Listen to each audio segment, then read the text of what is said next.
Helo, fe enw yw PC James, ac rwy'n swyddog heddlu cymunedol ysgolion, yn union fel y swyddog sy'n ymweld â chysgol chi. Un o'r gwersi byddaf yn cyflwyno yn fy ysgolion yw gwers am effeithiau drwg bwlio. Byddaf yn awgrymu rhai strategaethau all eich helpu ddelio â bwlio. Os bydd yn digwydd i chi, neu i rywun yr ydych efallai yn ei adnabod. Yn fwy na thebyg, mae pawb ohonom wedi bod yn euog rhywbryd o edrych ar rywun a dod i benderfyniad sut un yw'r person hwnnw. Mae barnu rhywun ar yr argraff gyntaf yn anheg, gan nad ydym wedi treulio amser i ddarganfod unrhyw beth am y person hwnnw. Mae pawb yn wahanol, dylem ddathlu hynny a thrin pawb â pharch. Yn anffodus, ni fydd rhai pobl yn gwneud hynny. Gall hyn arwain at fwlio, pan fydd rhywun yn brifo, bygwth, neu yn brawychu person arall yn rheolaidd. Gall hyn gael canlyniadau hir dymor ar yr un sy'n cael ei fwlio.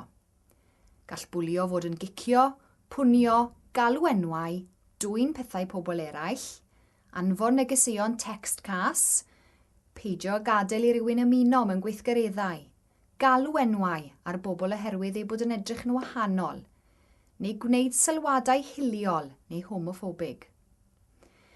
Mae bwlio yn unrhyw ymddygiad sy'n aniferu neu sy'n rhoi ofn i rywun. Arhoswch a meddyliwch. A fyddech chi'n hoffi pe bai rhywun yn galw enwau arnoch chi'n gyson, yn eich cicio neu'n gwneud sylwadau hiliol amdanoch chi? Na. Dydw i ddim yn meddwl y byddech, felly dylem bob amser drin eraill ar parch y byddem ni'n ein hunain yn dymuno ei gael. Ac os ydych yn cael eich bwlio, neu'n gwybod am rhywun arall sy'n cael ei bwlio, mae'n rhaid i ni ei helpu, ac yn bwysicaf oll ddweud wrth rhywun yr ydyn yn ymddiried ynddynt.